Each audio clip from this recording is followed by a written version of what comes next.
Bien, bonjour à tous et bienvenue pour ce troisième live de la journée dans la IJPO de Isen Incra Méditerranée. Donc ce troisième live va porter sur des nouvelles filières que nous sommes en train de développer au niveau de l'ICEN. C'est à partir de la rentrée de septembre 2021 avec l'arrivée de 2 bachelors. Donc les bachelors sont des formations professionnalisantes à Bac+3. Donc pour ce faire sur le plateau, nous allons avoir Jean-Michel Roland qui est directeur du campus de Marseille qui va vous expliquer un petit peu le principe du bachelor sur ce qui est gaming et e-makers. Et Virginie Gaden, qui s'occupe de la filière sur Toulon, va vous parler du bachelor Green Tech. Donc n'hésitez pas à poser les questions sur le chat qui est à votre droite. On essaiera d'y répondre en parallèle des présentations si on peut, ou on fera un petit point à la fin pour répondre à toutes vos questions de façon le plus précise possible. Voilà. Donc, sans perdre trop de temps, parce qu'on a une petite demi-heure, je vais passer la parole à Jean-Michel pour vous expliquer un petit peu le bachelor sur le gaming, sur les e-makers. Jean-Michel, c'est à toi. Merci, bonjour à tous. Donc, Gaming e-maker, alors qu'est-ce que c'est? Mais en fait, nous sommes une école d'ingénieurs du numérique, donc spécialisée dans tout ce qui est lié à l'informatique. Et naturellement, dans le cadre de formation d'ingénieurs, nous avons déjà des étudiants qui voulaient partir sur le jeu. Donc, au fond de l'expérience, nous avons monté donc un bachelor, un Gaming e-maker, qui s'ouvre dès le bac pour tous les passionnés de jeux vidéo. Alors, c'est un monde qui est en pleine évolution, qui est passionnant. Et donc, je vais vous présenter ce que nous faisons sur le campus de Marseille, dans le 11e arrondissement. Donc, nous partons sur un bachelor Bac+3 de Gaming e-maker. Alors, une remarque avant de démarrer. En fait, il y a 3 grands métiers dans le monde du jeu. Il y a un métier qui consiste à être sur tout ce qui va être le design, le dessin, l'aspect artistique. Deuxième métier, c'est un métier qui va être lié à tout l'aspect marketing, management, le e-sport. Et puis, il y a le troisième métier qui est le plus recherché aujourd'hui au niveau des entreprises de jeux vidéo. C'est le métier d'architecte et développeur de jeux vidéo. En fait, le codeur. C'est lui qui va mettre en place, en fait, toutes les idées des gens, les coder au niveau informatique de façon à pouvoir, ce que vous faites régulièrement, pouvoir jouer sur toutes les plateformes mobiles et autres à des jeux vidéo. Alors, pour jouer, forcément, il faut un ensemble d'éléments, un lieu, être équipé, apprendre des codes, se confronter aux pros et avoir envie de gagner. Eh bien, c'est ce qu'on va faire ensemble, cette présentation. Juste un petit rappel, donc c'est un marché qui est un marché qui est très puissant en termes de développement, puisque nous avons actuellement 2,7 milliards de joueurs sur la planète, avec une moyenne d'âge de plus de 30 ans quand même. Et puis en 2019, un marché de 4,9 milliards d'euros. Ça veut dire que derrière ça, il y a des métiers et beaucoup d'ouverture professionnelle. Alors, au niveau du lieu, premièrement, le campus de Marseille, donc quelques photos de l'endroit, plutôt sympa, plutôt adapté à pouvoir coder aussi bien dans des canapés que dans des salles de cours. Tout est mis en place pour que le lieu donne envie, en fait, de programmer, de coder et bien sûr de jouer. Deuxième élément qui est important par rapport au codage, c'est l'équipement. Donc, au niveau de l'équipement, vous avez un PC portable HP Omen 17 pouces, avec une remarque importante, c'est que ce PC de gamer, spécialisé pour la programmation, vous sera donc offert au bout de 3 ans, si bien sûr vous êtes certifié bachelor. Alors, l'aspect codage pur, le PC donc portable. Vous aurez donc un écran, bien sûr, pour regarder et voir et visualiser les résultats de vos programmes. Un grand écran incurvé, de façon à pouvoir partager vos réalisations avec vos collègues. Et puis, les éléments basiques de tout testeur, joueur de jeu, le casque, souris, clavier et bien sûr le tapis. Donc ça, c'est pour l'aspect codage. Deuxième étape, c'est le test. Donc, vous serez formé pour programmer sur différentes plateformes, aussi bien le mobile que la Xbox, la PlayStation, Nintendo. Vous aurez aussi une formation sur l'intégration de jeux via les casques de réalité virtuelle. Et tout ceci envoyé sur immense écran, de façon, là aussi, à faire partager à vos collègues vos résultats et vos travaux. Donc, on code, on teste, on joue, et ça pendant 3 années. Et vous avez aussi un appareil photo, donc 360 degrés, pour intégrer aussi ce qu'on appelle la réalité augmentée dans le cadre des jeux. Voilà, donc vous avez un lieu, vous êtes équipé. Maintenant, il y a un programme. Alors, au niveau du programme, trois grands axes. Premier axe, c'est que si on veut faire bouger des avatars, des personnages dans le jeu vidéo, il faut bien sûr connaître les bases mathématiques. Et après, derrière, tout un ensemble de langages et d'intégriciels de façon à pouvoir programmer les jeux. Alors, ce n'est pas suffisant pour intégrer le monde professionnel. Le deuxième grand axe pour l'intégration, c'est les compétences à la fois de communication, de management, connaissance du marketing, du management et bien sûr de l'anglais, de façon à pouvoir avoir une ouverture au niveau international. Et puis le troisième point en termes de compétences, tout ce qui va être gestion de projet, puisque vous avez beaucoup travaillé en projet dans le cadre de ces formations, hein, et bien sûr dans le cadre des stages. Alors tout ceci regroupe donc 1500 heures de formation sur 3 années. Pédagogie fortement mode projet, ça veut dire que il y aura très peu de cours fondamentaux. L'idée, c'est de tester, de mettre en pratique, de s'entraîner, de se heurter à des difficultés, puis résoudre les problèmes. Vous aurez dans le cadre de ce cursus un stage à l'international de 2 mois dans les entreprises donc, de jeux donc à l'étranger, et puis un stage en entreprise de 4 mois qui sera votre stage de fin d'études et qui vous ouvrira les portes d'un métier au sein de différentes structures. Au niveau des enseignants, eh bien, on a la chance d'être une école d'ingénieurs donc spécialisée dans le numérique. Donc, nous avons des experts dans le monde, donc aussi bien de l'intelligence artificielle qui sera intégrée dans les jeux que dans les langages de base. Et puis, bien sûr, nous ferons appel à des experts, des entreprises qui travaillent dans le monde du jeu de façon à vous apporter leur expertise. Une remarque, hein, peut-être que vous apercevez un terme Salus Games. Il faut savoir que le jeu vidéo, ce n'est pas simplement l'aspect purement loisir. Aujourd'hui, les entreprises de formation, les entreprises donc, du numérique s'ouvrent au niveau du jeu pour apprendre à leur cadre différentes techniques au sein de l'entreprise et au niveau des métiers. Et ça ouvre un champ encore plus large qu'on imagine, puisque souvent on a cette notion un peu restreinte du jeu vidéo loisir. On a ici un champ fantastique d'ouverture, de formation et de nouvelles compétences hein, dans les Salus Games. Alors, tous ces jeux nous amènent à des métiers. Alors, le métier de base, bien sûr, c'est le métier de développeur. Et puis après, suivant vos compétences, vos motivations, vos envies, vous avez de l'expertise gaming, des concepteurs, des programmeurs sur le projet, et puis tout ce qui va être lié au codage, hein, aux testeurs. Et puis, bien sûr, vous savez que dans les jeux, il y a des niveaux. Et là aussi, ça se programme de façon à adapter le niveau de jeu par rapport aux joueurs. Jean-Michel? Oui. Je te coupe 2 secondes. On a une question, je pense que tu pourrais y répondre de suite. Bien sûr. Jean-Laurent qui demande s'il faut apparemment avoir des bases de codage pour intégrer le bachelor. Alors, ça, c'est une question effectivement importante. Dans le cadre du recrutement dans ce bachelor, le premier point, c'est aimer le jeu vidéo. Alors, il faut apprécier ce monde-là et puis aimer voir ce qu'il y a derrière. Si tu n'as jamais codé, eh bien, on va te former au codage. Le tout, c'est, on va t'apprendre ce qu'on appelle les algorithmes pour pouvoir créer les jeux. Donc, il n'y a aucun problème par rapport à ça. Le tout, c'est avoir, bien sûr, un intérêt pour l'informatique et puis pour les codages. D'ailleurs, je t'incite, si tu veux rentrer chez nous, eh bien, durant les vacances, d'aller un peu fouiller ce qui se passe au niveau du codage pour déjà avoir un basique sur le sujet. Mais non, c'est tout à fait possible d'intégrer l'école avec, je dirais, une base minimum de codage. Donc, quelques entreprises qui sont présentées ici, donc des entreprises au centre spécialisées dans le jeu vidéo, donc Ubisoft, EA, Sega, que vous connaissez peut-être. Et puis, à votre gauche, de grosses entreprises du numérique qui, elles aussi, sont amenées à donner donc des prestations auprès de leurs clients avec des compétences au niveau des langages que vous allez acquérir durant cette formation.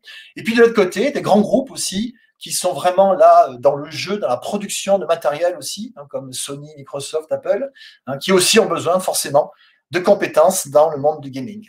Donc, vous voyez que le champ est bien plus large, et donc, au bout de ces 3 ans, vous serez préparé pour, aussi bien au niveau national qu'international, à devenir donc des spécialistes du jeu vidéo au niveau du codage. J'ai une question. Oui. On utilise quel langage? Je pense qu'il parle de langage de programmation. Alors, les langages, je ne sais pas si tu t'y connais un petit peu au niveau des langages dans le monde du jeu, ils vont évoluer au fur et à mesure. C'est-à-dire qu'on a une base C++, C# de démarrage, il y a du Java, il y a du Python de base, et puis après, surtout, tu vas apprendre des langages liés à des intégriciels. Alors, c'est quoi l'intégriciel? En fait, c'est un logiciel intermédiaire entre le langage de base et puis la création de ton jeu. Donc, l'idée de base, ça c'est important au niveau du bachelor, c'est que on va t'apprendre à apprendre des langages. Il faut que tu comprennes que le langage qu'on va t'apprendre au démarrage de l'année, 2 ans plus tard, il y aura des nouveaux langages qui vont apparaître. Et ça, c'est pour nous, c'est important pour nous de vous former sur le langage du présent, mais aussi vous préparer à apprendre rapidement les langages du futur. Merci Jean-Michel. Il y a voilà, une autre question, j'espère que je l'ai compris, de Mathéo, qui demande quelle prépa intégrer avant ces 3 années. Il n'y a pas de prépa intégrée avant ces 3 années. On est post-bac. Oui. Alors, nous sommes post-bac. Alors, c'est vrai que c'est toujours compliqué quand on parle de bac plus 3, on pense qu'on démarre. Voilà. Non, il faut avoir le bac.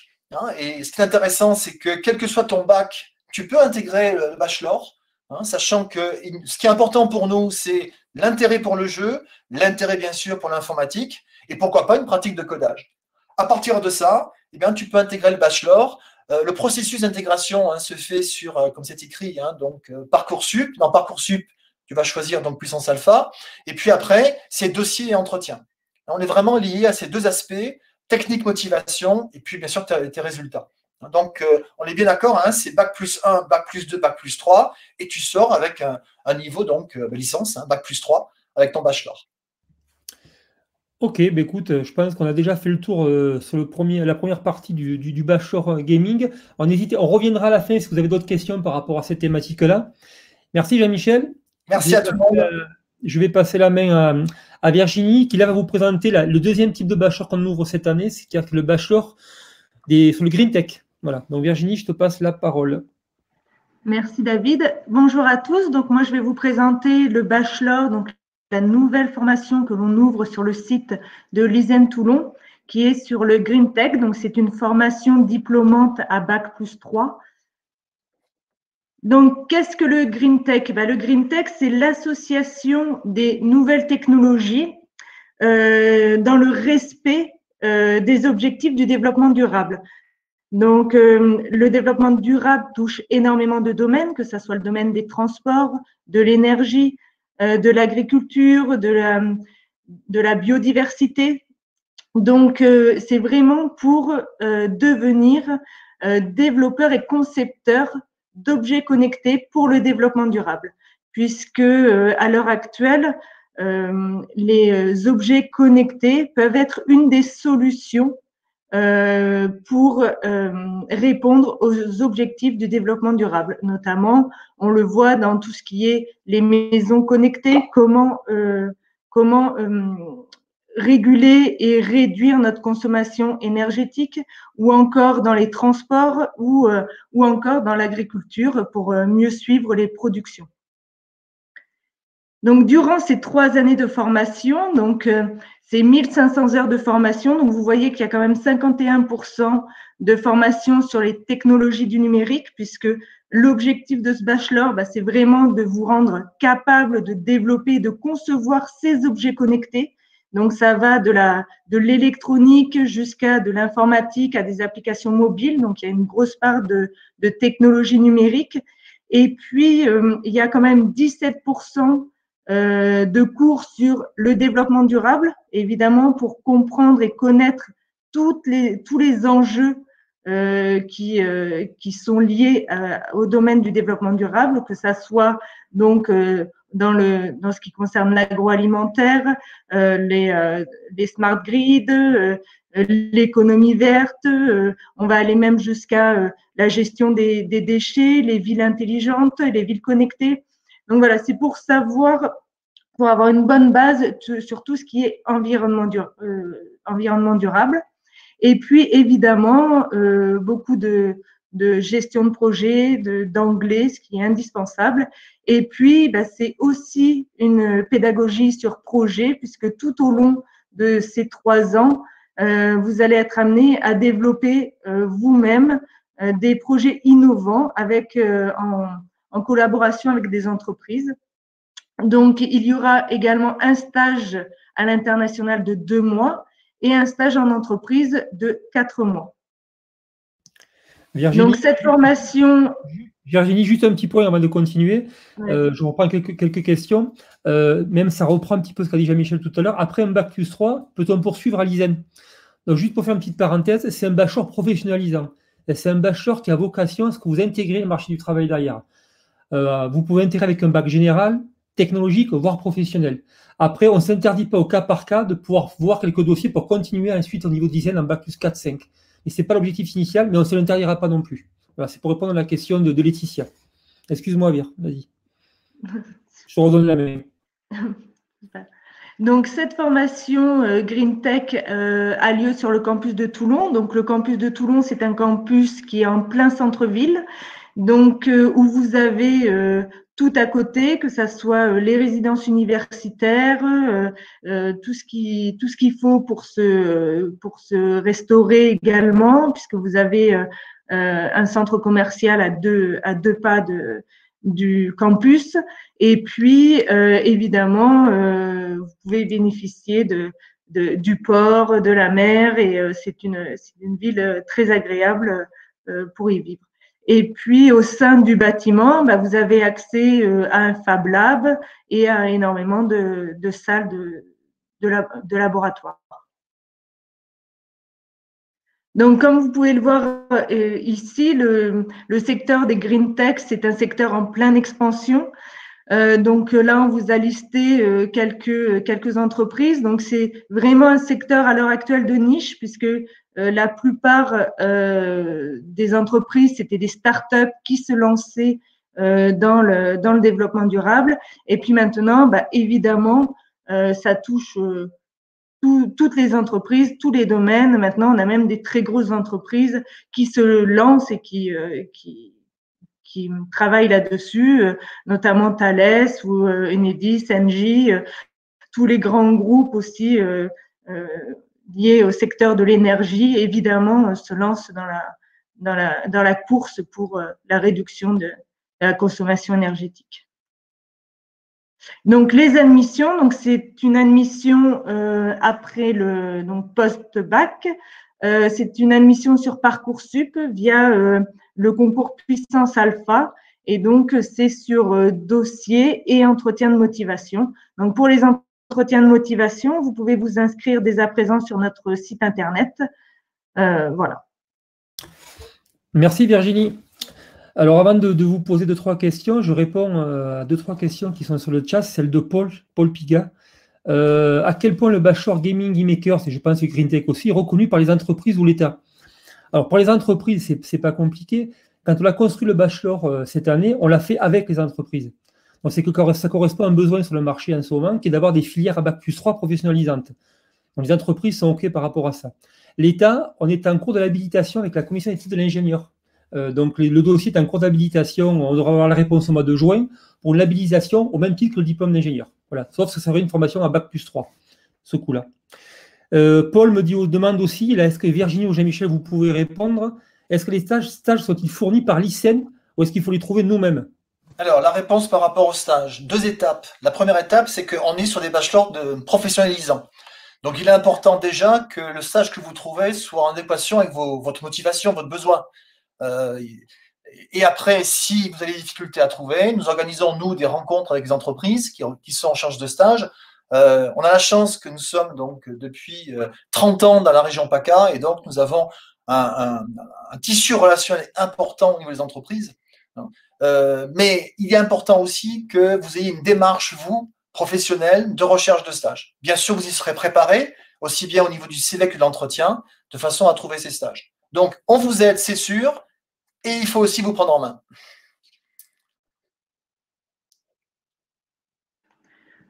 Voilà, donc pour répondre aussi à une des questions, donc combien de places pour chaque bachelor? Pour l'instant, on est sur une vingtaine, 20-25 places par bachelor. C'est des classes, c'est des petites… Voilà. Comme on lance cette filière la première année, on est sur des entre 24 et 28 grands max par filière. L'idée, c'est de garder une logique au niveau pédagogique. Comme c'est une nouvelle filière que l'on lance cette année, on préfère la qualité à la quantité pour l'instant. Voilà. Donc, il y aura entre 24, à peu près 24-26 places, comme on avait déclaré. Je vois d'autres questions. On dit qu'il y a la question du DUT qui devient un but et les bachelors. Oui, mais le but, c'est la logique du DUT. Hein. C'est le DUT qui a évolué en 3 ans. Et le bachelor, ça reste développé par des écoles d'ingénieurs. Et c'est à logique professionnalisante. Voilà. Voilà, Didier a répondu par rapport à la CTI et le ministère. Donc, c'est un cours de libération par le ministère. Je pense qu'on a fait… J'ai répondu à pas mal de questions. Jean-Michel, est-ce que tu as d'autres questions à apporter par rapport au Green Tech ou Virginie au gaming et Virginie par rapport au Green Tech qu'on n'aurait pas des éléments qu'on n'aurait pas apportés par rapport au live? Alors, on a dit beaucoup de choses, hein. C'est vrai qu'il y a beaucoup de questions derrière. Il faut vraiment comprendre qu'aujourd'hui, le monde du jeu se professionnalise. On n'est plus du tout dans un aspect loisir où derrière dans son coin, on fait ses petits jeux. On est vraiment juste sur une industrie du jeu, aussi bien en termes, je dirais, loisirs que serious games. Et donc, on a une vraie filière métier qui s'ouvre. Donc, vous avez la chance d'être sur un bachelor qui vous ouvre des champs nouveaux, hein, et avec une évolution dans le futur qui est évidente. On l'a vu un petit peu, hélas, grâce au Covid, hein, un vrai développement d'usage de ces jeux, aussi bien pour le jeu loisir que pour l'apprentissage. Une question, Jean-Michel et Virginie. La vie étudiante des étudiants bachelor se passe comment? Alors, ce qui est intéressant, c'est que vous êtes intégrés dans des campus où vous êtes mélangés avec d'autres filières. Donc, ça veut dire qu'il y a une vie étudiante qui existe. Il y a des bureaux des étudiants, bureaux des sports, bureaux des arts, donc un ensemble d'associations et de clubs, hein, sur lesquels vous pourrez vous mixer. Ce qui est important aussi, c'est se confronter avec d'autres formations, d'autres métiers. Et c'est aussi comme ça qu'on apprend. Virginie? Voilà, pour rajouter aussi, donc au niveau des bacs pour l'admission, donc les bachelors sont ouverts à un grand nombre de bacs, que ce soit les bacs généraux, les bacs techniques et même quelques bacs pro. Donc, c'est vraiment sur dossier et entretien de motivation. Donc, notamment à l'heure actuelle, avec la réforme du bac, certains n'ont peut-être pas forcément les bonnes options pour pouvoir rentrer en école d'ingénieur. Voilà, là, au niveau du bachelor, toutes les options sont étudiées et il y a beaucoup plus tout le monde peut candidater pour ces bachelors.